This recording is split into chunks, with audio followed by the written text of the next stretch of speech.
প্রধানমন্ত্রী নরেন্দ্র মোদীকে অশালীন ভাষায় গালাগালের অভিযোগে এই তরুণীর বিরুদ্ধে দায়ের করা হয় মামলা। আর সেই মামলাকে ঘিরেই এবার ভারতের ক্ষমতাসীন বিজেপি ও দলটির আইটি সেলের বিরুদ্ধে দুই রকম নীতির অভিযোগ তুলেছেন ককরোচ জনতা পার্টির প্রতিষ্ঠাতা অভিজিৎ দীপকে। তার প্রশ্ন, বছরের পর বছর যেসব আইটি সেল সদস্য অনলাইনে নারীদের সবচেয়ে খারাপ ভাষায় অপমান করেছেন, তাদের বিরুদ্ধেও কি একইভাবে এফআইআর করা হবে? मैंने अभी देखा कि एक लड़की के ऊपर गाली देने के लिए केस किया गया है। तो एक बात तो ये है कि ঘটনা শুরু দিল্লির যন্তর মন্তরে। গেল 23 জুলাই নিট পরীক্ষার প্রশ্নপত্র ফাঁস ও শিক্ষা ব্যবস্থার বিভিন্ন অনিয়মের প্রতিবাদে সেখানে বিক্ষোভ করেন সিজেপির সমর্থকেরা।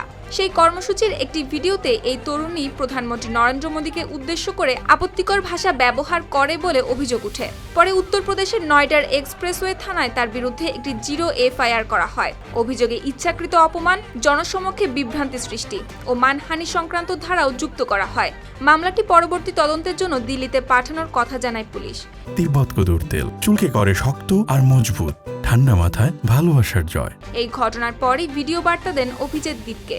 তিনি বলেন, অশালীন ভাষা গ্রহণযোগ্য না হলেও শুধু গালিগালাজের অভিযোগে ফৌজদারি মামলা হলে একই আইন সবার জন্য প্রয়োগ করতে হবে। তার অভিযোগ, বিজেপির আইটি সেলের সঙ্গে যুক্ত বহু ব্যক্তি দীর্ঘদিন ধরে সামাজিক যোগাযোগ মাধ্যমে নারীদের নিয়ে কুরুচিপূর্ণ মন্তব্য করেছেন। এমনকি কেউ কেউ নিজেদের পরিচয় লিখেছেন যে তাদের অনুসরণ করেন প্রধানমন্ত্রী নরেন্দ্র মোদী, অথচ তাদের বিরুদ্ধে একই ধরনের কোনো ব্যবস্থা নেওয়া হয়নি। তাই সিজেপি নেতার প্রশ্ন, দেশে কি তরুণদের জন্য এক আইন আর ক্ষমতাসীন দলের নেতা ও সমর্থকদের জন্য চলছে আরেক আইন? तो ये क्या चल रहा है? इस देश में दो कानून चल रहे हैं क्या? यूथ के लिए एक अलग कानून है और बीजेपी और उनके नेताओं के लिए अलग कानून है। এরপর শুক্রবার বিষয়টি নিয়ে কথা বলেন প্রধানমন্ত্রী নরেন্দ্র মোদী। তিনি বলেন, যন্তর মন্তরের বিক্ষোভে তাকে ও তার প্রয়াত মাকে নিয়ে অশালীন ভাষা ব্যবহার করা হয়েছে।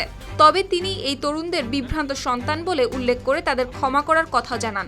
শাস্তি বা দীর্ঘ আইনি প্রক্রিয়ার বদলে তাদের সঠিক পথে ফেরানোর আহ্বান জানান তিনি।